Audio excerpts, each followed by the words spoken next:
That's it. stuff. But Have y'all seen that American?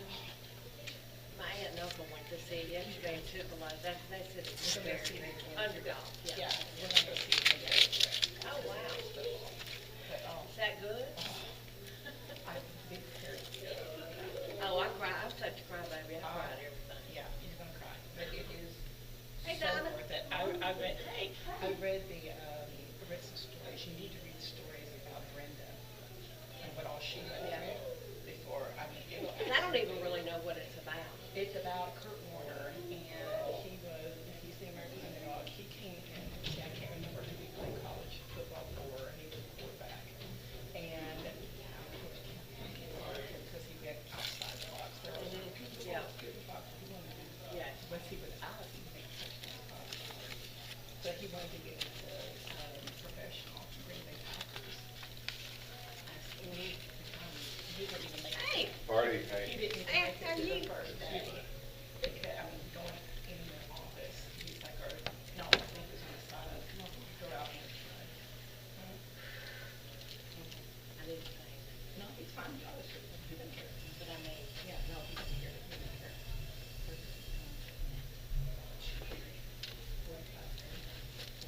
oh,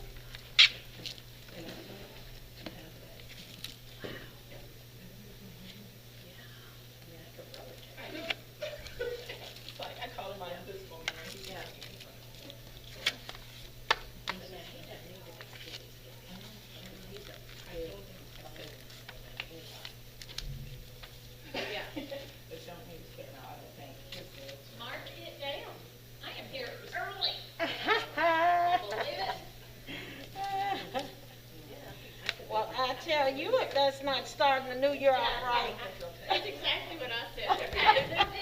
Not gonna be late. You know, I used to get everywhere when the kids were home. It was like, Mom came out I good, was it's in anywhere. our short now. So it's free in there. Because you started extra early. Well, I do, and I try to do too much before I go. You know? Oh, and I had something. So I highly, highly suggest. Well, Karen has this news little baby girl. She is good. She's so pretty. cute. She looks exactly like Harley. It's No, so really? funny. Well, you need to post a baby picture. Oh, of she her. got a baby I already? know. Yes, Oh, she's here? well, Harley was scheduled to go in the 29th for a C-section because the baby was breech. And, you know, we knew she was gonna have to do that anyway. Well, then, they went to see Hamilton at the Orpheum last Thursday. That was the 23rd. Yeah. So she was so excited they were getting to see it. Well, in the middle of the night, her water broke. So she called me at like 3:30 and said, my water broke. I've already called the doctor's office and we're on the way to the hospital, but I'm feeling fine. She said, I'm not feeling bad. It wasn't like, she kept saying, this isn't like in the movies. This isn't like in the movies. You know, because they go walking in, they get to the hospital over at Baptist Women's. They walk up to the door and the door wouldn't open. Somebody in security drives around and goes, oh, you're going to have to walk around there to the other side. So here she goes walking over there to the other entrance. They stood in the waiting room for an hour and a half.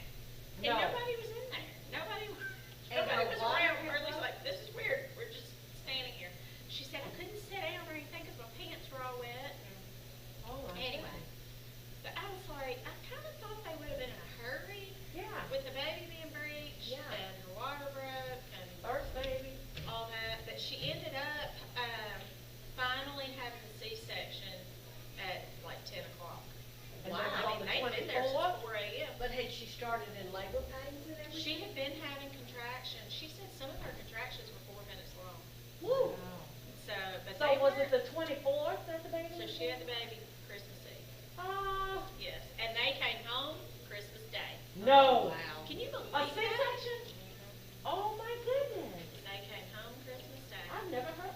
Yeah, Well, that's it's what been a I long said. Normally they'll keep Look, them 2 Been a nights. long time since I had babies. She My was grands doing, did it. she was doing really good. You know, she was feeling fine. The baby was doing good. The baby was nursing good.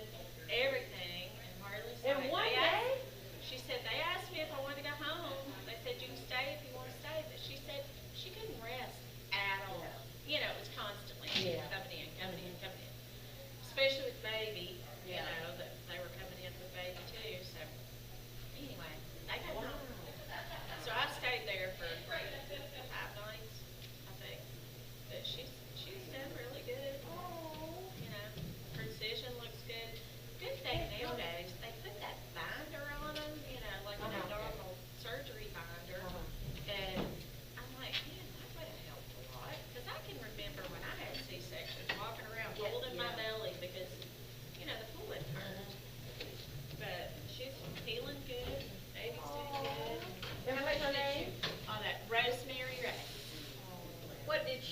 Karen? She was 7'9". She's a big baby. Yes, she was. She was full term. She was a big baby. Wow. Yeah, for Harley, I wouldn't have expected her to be that big. But I didn't know that breech babies, y'all have breech babies? I never had that. But I didn't realize that they're not just not upside down. A lot of times their legs, have issue with their hips and stuff. Because like when she was in there, instead of her being all balled up in like fetal position, she was in there with her legs like this. Oh. Yeah. So, you lay her down, change her diaper, her legs go straight out like this. So that's what she's used Yeah. to. But they said they'll do an ultrasound of her hips when she's at 6 months maybe or something. And they'll monitor that. Kind of like, Elizabeth had, Yeah. remember she had that hip dysplasia, it's that same thing that they'll monitor. Was she breech? She was breech. Yeah, that was why she was So having see, that that's, section. that's probably a common occurrence in breech babies. Yeah, yeah. I'd never heard of it before. Oh. Really? Ladies, it's good to get together. The Lord has blessed us with another year. And I am so grateful. Every day is a new beginning. But on the calendar, we see another year. Okay, so everybody had good holidays. Any prayer requests, special prayer requests? My brother's family and my parents, all of my brother's family, all 8 of them have tested positive for COVID, including my 1-year-old and 2-year-old niece and nephew. And they were at my parents' all last weekend, and they thought the kids just had kid fevers, and so they stayed. And then when they got home, all the adults got sick. So my parents both have lots of health issues, so we're watching them close. But they have had no symptoms So far, no today. symptoms. And it's been how long? A week? 5 days. 5 days? Okay, so remember your family. Okay, can I have a volunteer to lead us in prayer this first Sunday of the new year that the Lord has granted us with? I will. Gonna talk to the man now. Heavenly Father, we thank you so much for this wonderful day, a day that we've never seen before. We want to thank you for being the one true God, the creator of the universe, giver of every good and perfect gift. We thank you for bringing us through 2021 and allowing us to see 2022. We know that you have power over the germ, and we are asking that you will please bring this COVID to a close. We pray for all of those who are sick among us, all of those who've lost loved ones, all of those who are suffering from emotional illnesses, who are just lonely during the holidays, and we're also praying for those who are mentally ill. Be with us all, because we all need strength, we need your guidance, we need your forgiveness, and we pray, dear God, that you will forgive us for our sins, for the things that we've done, whether they are through our words, our actions, our thoughts. Help us to overcome our weaknesses and to continue on this Christian journey. We pray for your darling son, Jesus. We're just thankful that he came, shed his blood for us, and gave us the opportunity to become Christians and to be able to live with him forever. And we know, dear Lord, that when this life is over, however long enough time that you give us to be with our families, that we know that it's only by your grace and your mercy that we'll be allowed to live with you in eternity. It's through your Son's most precious name we pray. Amen. Thank you. Okay, today, speaking of this new year, I hope we're all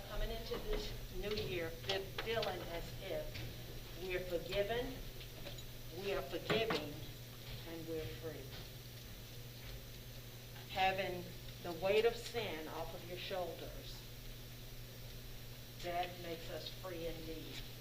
And I'm so thankful that the Lord has given us another year, another day to get it right and to strive to be closer to Him. Good morning. We're on lesson 9, when parents face disorderly children.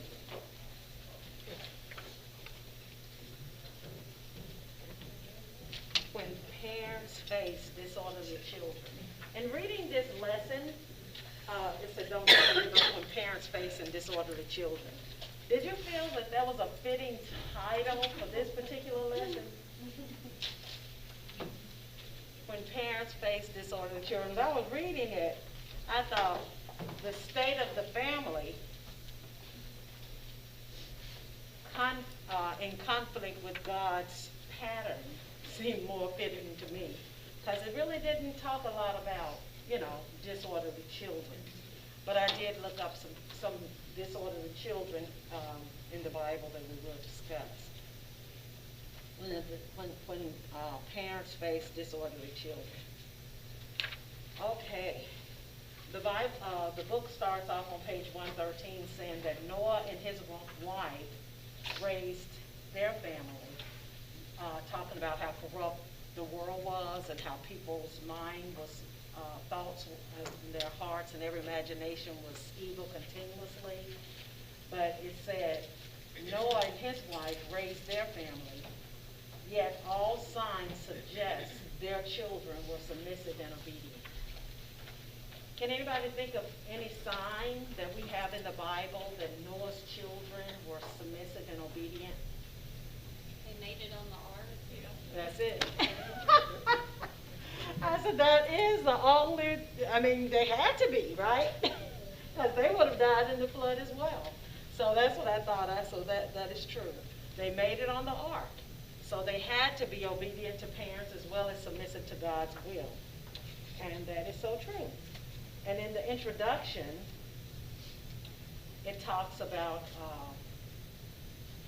the pattern that God has imposed on us to produce the home as God would have it. God created man and woman in the Garden of Eden, yet they remained there until their sin drove them out of the garden. So the very first family that God created, they were disobedient children early on, right? And what was the disobedience that drove them out of the garden? I'm sorry? From the tree, or even from the tree. What tree did they had two choices. Good and evil and Knowledge of good and evil and the tree of life. And they chose to be disobedient to God's will, and they ate of the forbidden tree. And she went on to talk about how the author went on to talk about Cain and Abel. The union was blessed with children. And God not only created the marriage union, He provided the needed arrangements and organizations for a successful family union. In Genesis, it tells us, in Ephesians 5:22 through 6:4, it tells us the role of the husband in the family unit, the role of the wife, as well as the role of the children. And anybody offhand know what Paul said the role of the husband is? He's the head of the house. He's the head of the house. He's the provider. He was the one that leaded the children, taking to nursing children, bringing them up in the nursing atmosphere. Okay. God always intended the father to be the spiritual leader of the family. That's why in the patriotic age, He talked to the heads of the family. Even in the Garden of Eden, who sinned first? Okay. But who did God say sinned? Adam, because Adam was the head of the family. Adam was given the law. God dealt with the heads of the family, and then they, in turn, their role and responsibility was to deal with teaching their children. And in Deuteronomy, you remember what Moses told them to do, how are they to teach their children and when? Morning and noon and night before go to bed. When they walk, when they get up, as they walk in during the day, they're to have it ever before their children. When I was reading this lesson, I thought it really good, because some young people in the class have children, and I think that the author did point out a lot of good things, you know, in helping us to rear, to raise God-fearing children. Yes, Wanda? I have a point, but I'd like to go back on page 114 when it's talking about Cain and Abel. How that, you don't mind shooting me, during that time she became part of the family, union. It said, it did not take long before sin entered the heart of Cain and jealousy for brother Cain to slay his brother Abel. I was thinking like sometimes, you know, I had a son before, and that's something that's still rivalry. You have to really be on guard too, and you know, sometimes we as parents don't pay attention to how much you might praise, like, you know, when my son was born, I took it, I mean, I was so excited, it was like everybody, people used to tell me, one, you come up here on your day off, and they say, you gonna bring that little boy back? And I said, yeah. And it was like, I took pictures. Who was older? My son, 4 years old, then my daughter.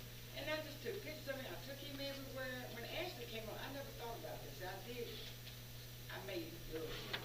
You know, you had to grade the child's shoe. But keepsake, okay. And it never occurred to me, but my daughter used to always tell me, she said, you didn't do my shoes. And I'm like, I'm thinking, I'm going to do my shoes. So you know, I had to go find me some shoes. Pretend like these were the shoes that I had got, and I had these shoes done. And awesome, because she never forgot that. And sometimes we don't know it, but even though, you know, Cain willfully did what, he transgressed God told him what the offer he did, you know. But I'm just saying, sometimes we have to, as parents, realize that rivalry does not show favoritism to one child more than another. Even like with Joseph, you know, that provoked his older brothers to throw him in a pit. So I wanted to talk about that. Oh, that's fine, because we're going to talk about different characters, and it talked about the divorce rate, and they talked about, you know what? Somebody start on page 114 and read, God not only created the marriage union. God not only created the marriage union, he also provided the needed arrangement and organization for a successful family unity. The home in this century is under attack from many directions. We do not have to document for you the divorce rate that has been increasing over the last 25 years or so. There has been enough evidence which shows the splintering of the home and the linkage to divorced parents. More than 50% of children born in the U.S. come outside the marriage union. Far too many children are brought up with the makeup of mother and father in the home. Without the makeup of a mother and father in the home. It has also surfaced that more than half the couples in our country do so without the benefit of marriage. Those who cohabitate together in the presence of children are absent of real commitment, moving from one mate to another and subjecting their children to such unstable and changing environments. This ungodly and unbridled lust has created an amoral culture or climate for children, preventing them from having a home life as God ordains. Cohabitation on a high scale will weaken any society and will eventually cause its downfall. Okay, and in this, God designed the makeup of the family, the husband, the wife. God's design is marriage unto death, and then children. But too many times we get the children without the marriage. Abraham and Ishmael, that was an example of a broken family. They were helping God out, Sarah, because God had given this promise to Abraham that he was going to bless him and his family. He was going to have, his seed was going to be greater than the sand on the seashore. So and Sarah, knowing how old she was, she sent him into Hagar. And when she got pregnant, she got jealous. She abused. Well, I was going to say she abused, well, Hagar, you know, she teased her. You know, she thought she was the stuff dreams were made of, because she could have babies by your husband, and you can't have babies by your own husband. And he was driven away. So that was an example of a child being reared without a father, way back with Abraham and Ishmael.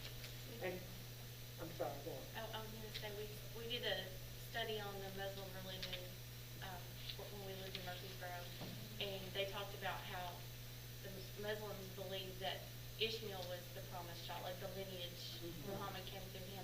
And it's just interesting to me how, because they wanted to help God do his job, look at what that has created for our world and what type of religion that is.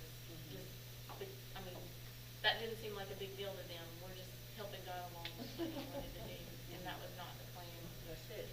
And too many times, I mean, you know, God knew before the foundation of the world, he already had designed for Christ to come to be the sacrifice for the world. He knew how we were going to react, but he gave us the freedom of choice. We can choose to surrender to his will and his way and accept his word, being that Isaac was the child of promise, not Ishmael. You know, we have a choice. We can either decide to look at his inspired word and see how it did play out. Jesus was promised before the foundation of the world. He was born of a virgin. He came, he died on the cross, he rose again, and he's waiting to receive us in heaven if we choose to surrender to his will. Wanda hit on something. She was talking about favoritism. It goes way back, and one of the I was going to talk about Isaac and Rebekah showing favoritism in Genesis 25. The one preferred the one son, the other one preferred the other son. And that's something that parents today have to be. Wanda said how her child realized that, he got a brown shoe, I don't have a brown shoe. You know, we sometimes, I mean, you know, I have friends. They have a granddaughter and a grandson. But Rudolph, the granddaughter is older. She's like 4 years older, 5 years older. And when he had this grandson, he is just the joy of his life.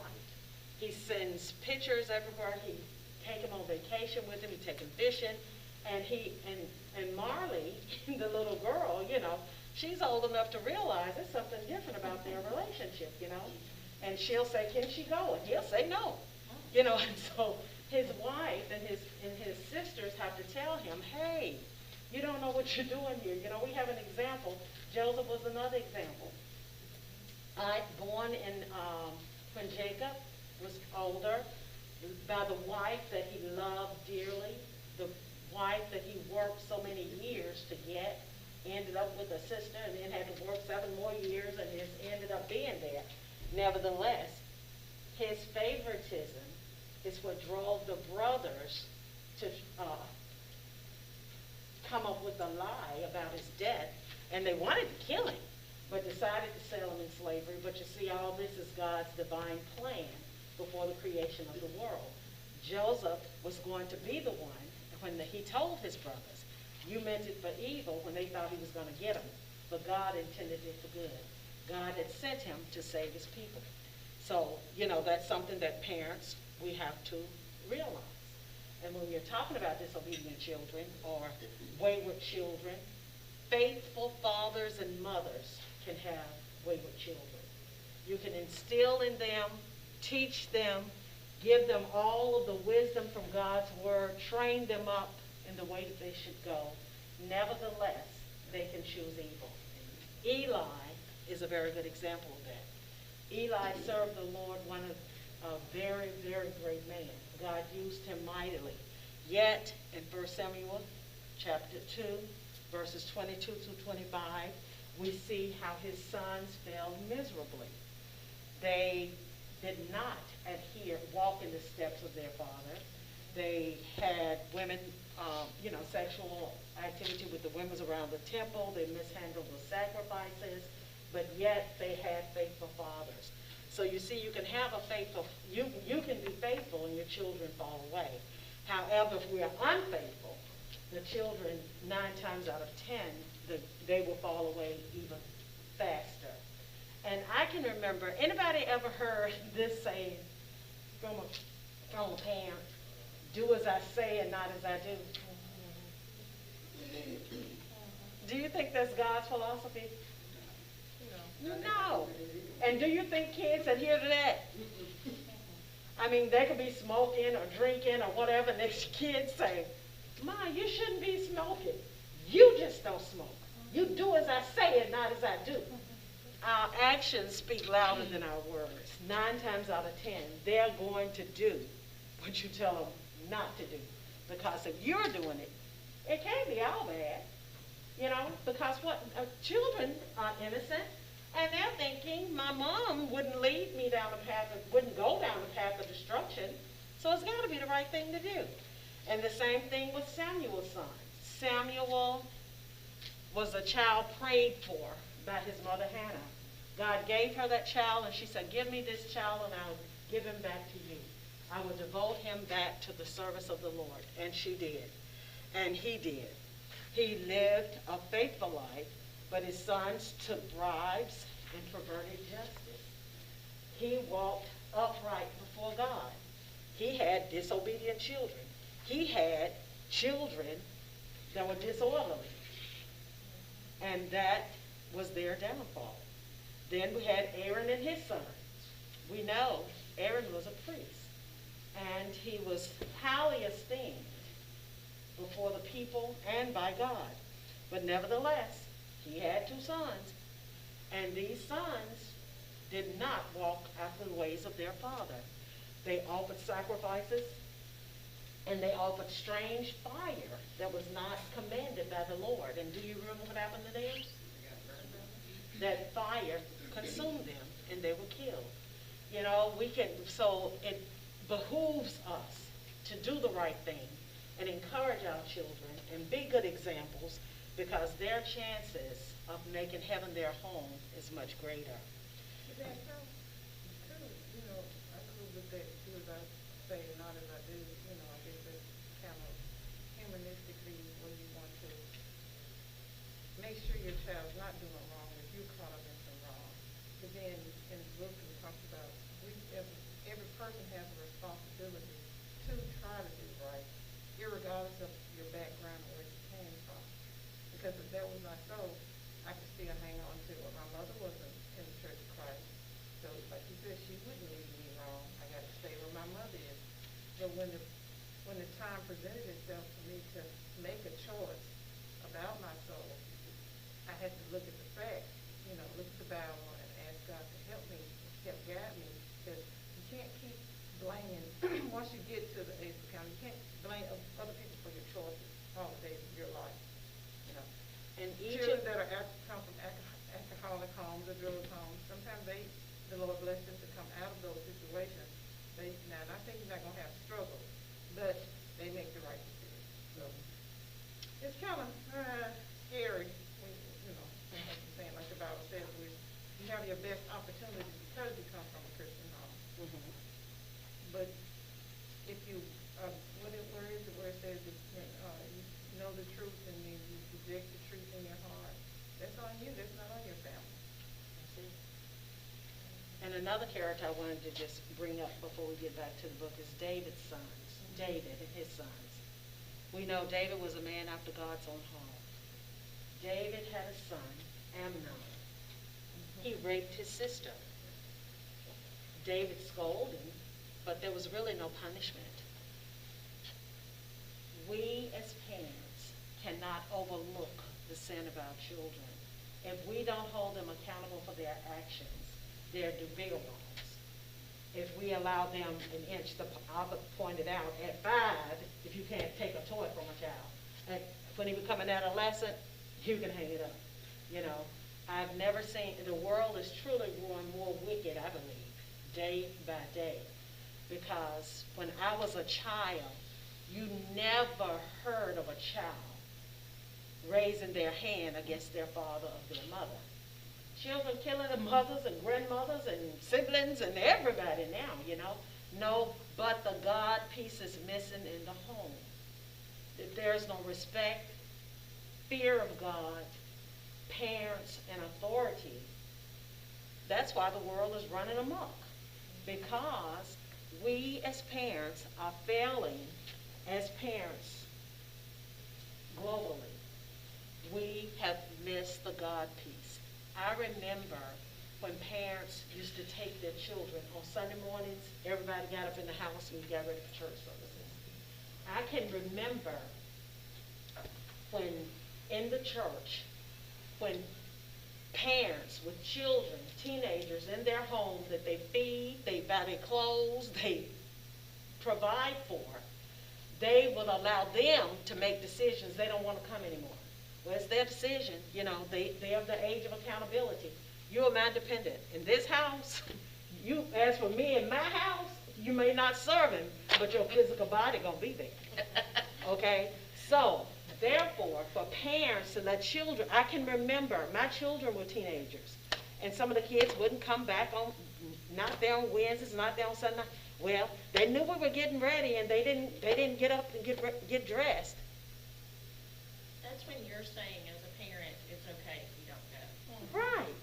And our desire, our heart's desire should be for our children to live in heaven with God as well as us. I mean, we want to be in heaven together. And God is going to hold, I personally, and I would tell them that God holds you accountable for your children as long as they're children in your home. You provide for this child. You are to bring this child up in the nurture and admonition of the Lord. That body is going to be there. The mind might be at the ball game because you wanted to go, and I said, no, you're going to evening service, or no, you're going to Bible study. No, you can't be a Girl Scout because they meet on Wednesdays. We have Bible study on Wednesdays. I don't know where their mind was, but I know where their body was. And they better participate because if I asked the teacher, did they participate in class? But I'm just saying, you know, I can remember that. And then I remember when parents started sending their children. You know, I can remember going, picking up kids, bringing them to church services.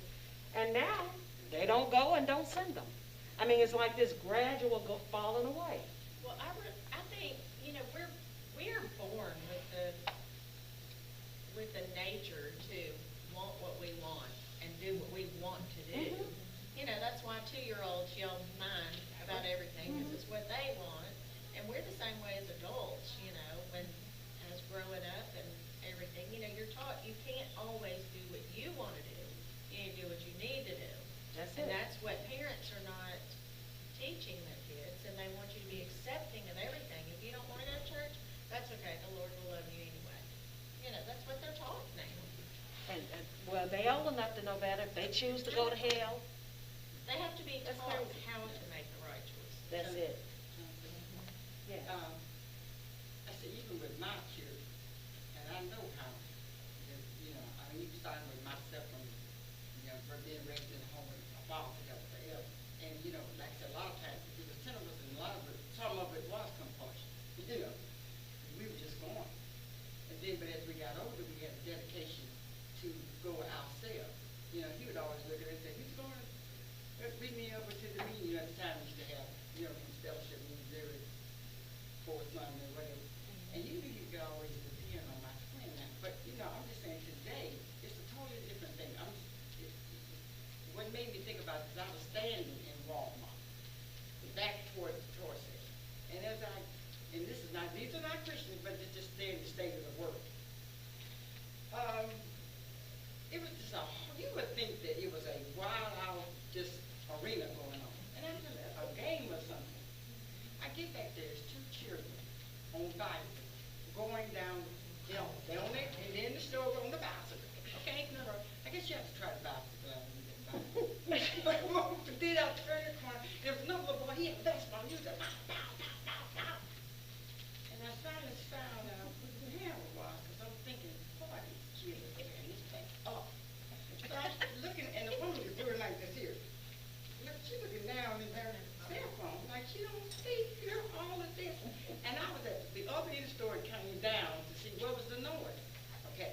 But anyway, when I got back there, after these kids, I thought, well, maybe one of these toys right there gonna take on. Boom, boom, boom, boom, boom, shoot. Bicycle went one, this went, the ball went doom, doom, doom. Hit a couple things, knocked off the rack.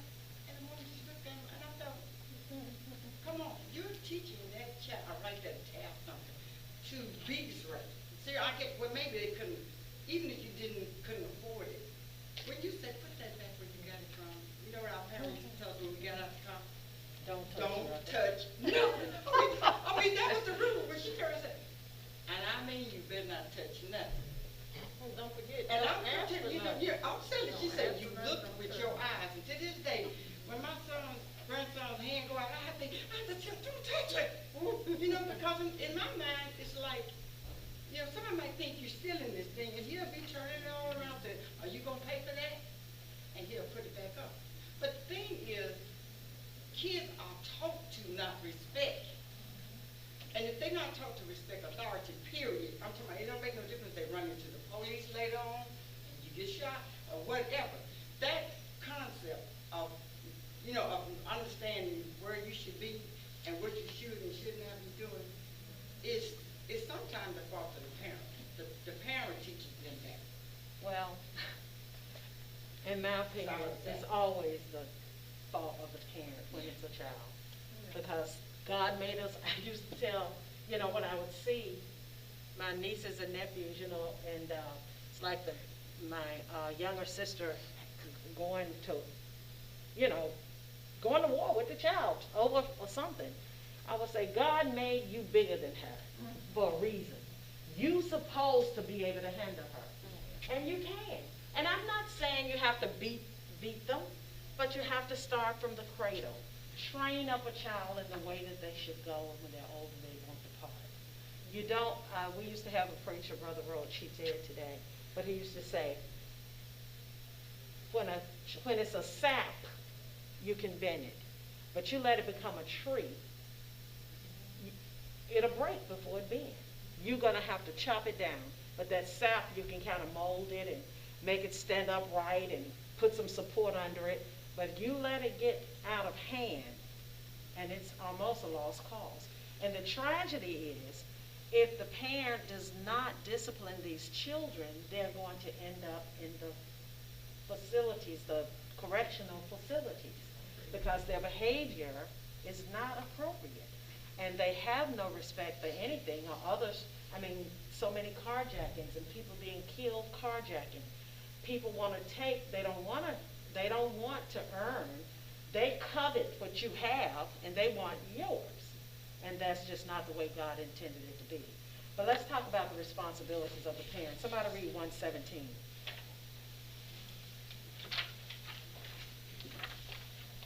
The word parent comes from a Latin word that means bring forth or beget. It originally describes the power or gift of husbands and wives through a biological procedure to give birth to children. Seeing hundreds of families from various states in the United States has expressed to me the realization that two people having the physical ability to bring forth children do not make them parents. To increase or multiply our own kind is a matter of biology. Unfortunately, we all see scores of couples that do not what parenting is all about. Do not Okay. have what parenting is all Stop about. right there. Yeah. The author said, to bring forth children, do not make them parents. I disagree with that. You're a parent if you have a child. Now, how you rear that child is one thing, but you have a God-given responsibility once you give birth. You have a God-given responsibility. You are a parent. You have begotten a child. And at that point, you have a God-given responsibility to teach this child, bring him up in the nurture and admonition of the Lord, be a good example before this child, lovingly correct this child. I mean, you know, he's going to talk about that a little later, but I disagree with that.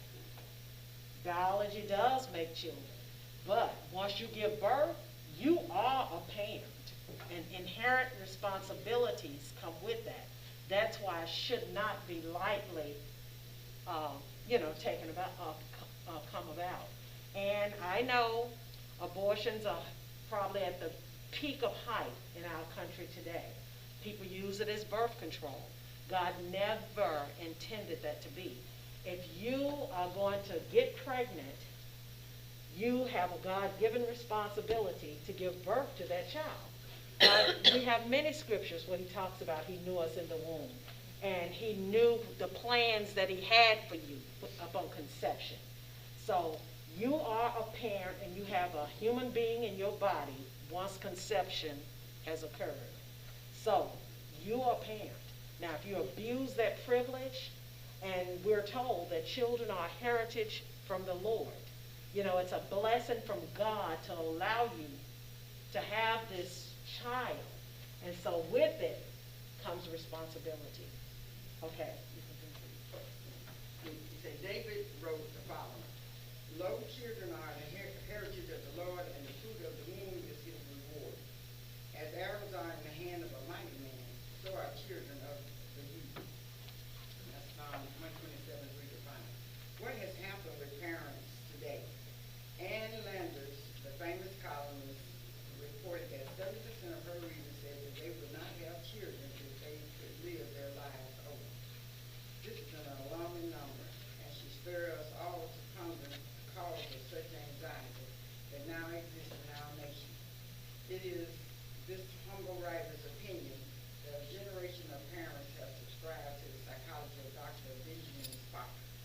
His basic thesis presents the theory that children should not yield to corporal punishment, as it will deform the psyche of the child. Such advice has led to a generation of children not receiving the discipline needed. The wise man said, foolishness is bound in the heart of a child, but the rod of correction will drive it far from him. Proverbs 22:15. This saga advised sage said it wrong. Advice will go a long way toward correcting the problem of our children today. And I think Just a lot in there. that philosophy has truly been a main prevailing implementation in, especially with young people. They don't believe in corporal punishment. They will not spank a child. I remember years ago, I didn't know, because I grew up getting spankings, and I grew up spanking my children. And I was a young military wife, and I didn't want nobody babysitting my kids, so they had a board. You could put your name if you were interested in babysitting. And people that wanted to go to work or shopping or whatever, they just get your number off this board and call and ask you to babysit.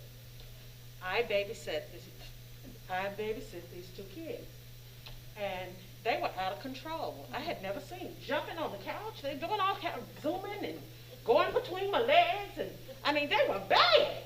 And my kids, I thought I would spank my kids. I would talk to them. Talking to them wasn't doing no good. So, you know, I just tapped them, and they cried, and I didn't care because they would sit down and they'd stop running around. And when the parent came home, I couldn't. My philosophy is, you can't bring your child into my home, in the home of my children, and they be allowed to do something that they can't do. My children didn't do that. They knew better. And when the parents came, they asked how it went. I said, oh, we had a really good time. I said, I had to spank them because they were such and such. They blackballed me and wouldn't let me babysit anymore. One time, I babysat for like 4 hours, and I never babysit again. I thought everybody spanked children. I didn't know, that people didn't spank their children. But that was good, because if they had brought some more, now they were going to get spanked too, if they didn't do what they were supposed to do. But truly, too many have bought into that philosophy that it would damage the child some kind of way. But Solomon, when he talks about the wise man, he's talking about Solomon. Foolishness is bound up in the heart of a child, but a rod of correction will straighten him out. Don't beat him. You lovingly, and don't just beat him. I mean, talk to him and tell him why. Do you know why you're getting spanked? Even when mine were teenagers, and were getting punished, we'd have a conversation about their behavior. And you do understand why. They understood. And I think that makes the medicine go down in a more delightful way, Like Mary Poppins said, a spoonful of sugar when you talk about it and let them know, not only, but every time. I don't think you need to spank a child every time. I think you need to talk to them, and I think that's the last resort. You know, I've talked to you about this. We've had this conversation. You agreed to do this. You did not. So this warrants, you know, a spanking. But I think that that has damaged our children. And next we talked about parents are the principal agent of training. And that is true. Too many times, the TV, the movies, you know, I've never seen so many young children wearing glasses before. More and more. All the little kids in my family, I got 2 grandchildren and my nieces, all these little kids running around with glasses. And I really believe it has to do with these tablets and things that they've had ever since they could punch a button. Because I know they can work them better than me, you know. I would ask my 6-year-old granddaughter how to do this or that on my phone. Because I don't know, but she's a whiz. She talked me through, we were having a conversation, and she was typing to me, and I was looking at her at the same time. I said, I didn't know you could do that. Grandma, let me tell you. And she talked me through it, you know. But I think that too many times the computers, the TVs, these things are raising our children. And they are sneaking these things in commercials, all this homosexuality. It could be a kid's show. You're going to see a man kissing another man. You're going to see a woman hugging another woman, you know. So we have to be on guard for that and let our children know, you know, and we need to be the ones that's doing that. And again, parents are to begin early in training their children. We have to start in the cradle.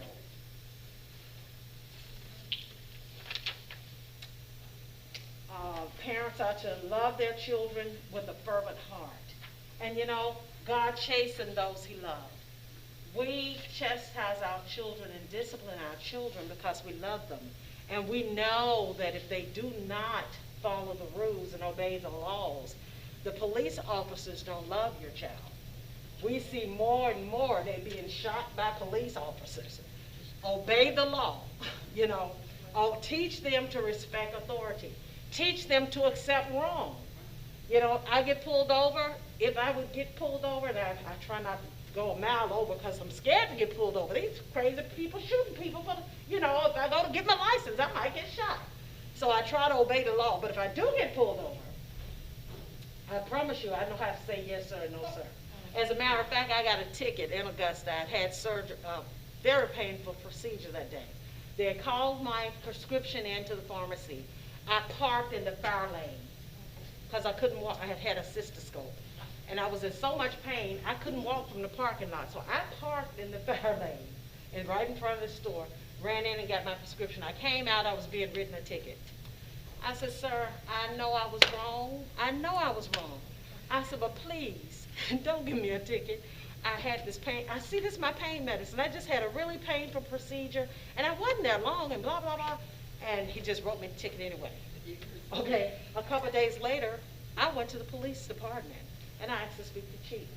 I went in, I introduced myself. He said, may I help you, Ms. Lee? I said, you can. I don't know if you will, but you can. And he said, okay. He laughed, and he told me to have a seat. And I told him, I said, now, I disobeyed the law. I parked in the fire lane. I said, but I told him I'd had a painful procedure, and I thought he should have let me go. And he thanked me. He said, you didn't curse him out? You didn't come here cursing him out to me? He said, Ms. Lee, I appreciate your spirit. He said, give me that ticket. And I did not have to pay it.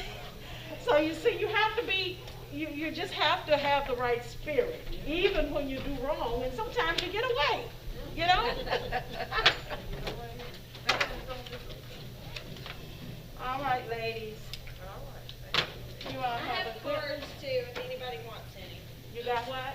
Cards, Okay. prison cards.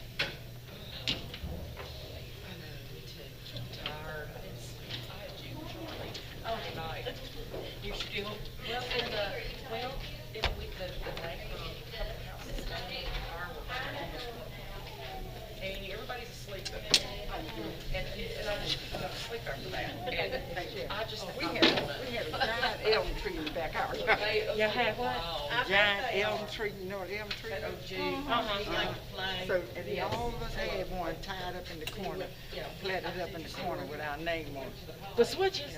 Oh, yeah. Did we just, you just But we- what? Yeah. No. So we knew understood that. They don't even know what a switch is for. I remember when I got a switch, the first time, my granddaughter, I went out there and burned the church And they bill. think you killing me. Well, no, she didn't have no idea. That's what it But she never, you know, and my one daughter-in-law told me, she says, you know, my mom never spanked the kids. Yeah, but we got plenty of them there. You know what? I pull off my bedroom shoe.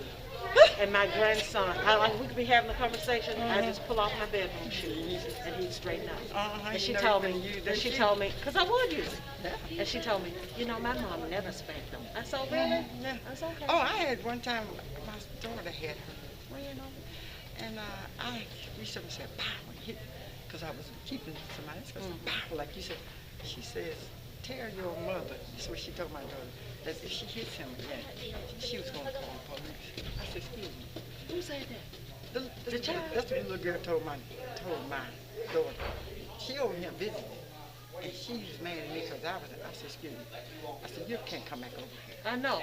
I would not have I allowed said, her. because first of all, you're not going to tell me what to do in my house. Because everybody is here. They don't do it. They get suspended. Right The there. child said she would call She you. said, tell your own mother. The next time she hit somebody, her cousin, she was going to call her. How old was she? Little girl, no more about 15, 16.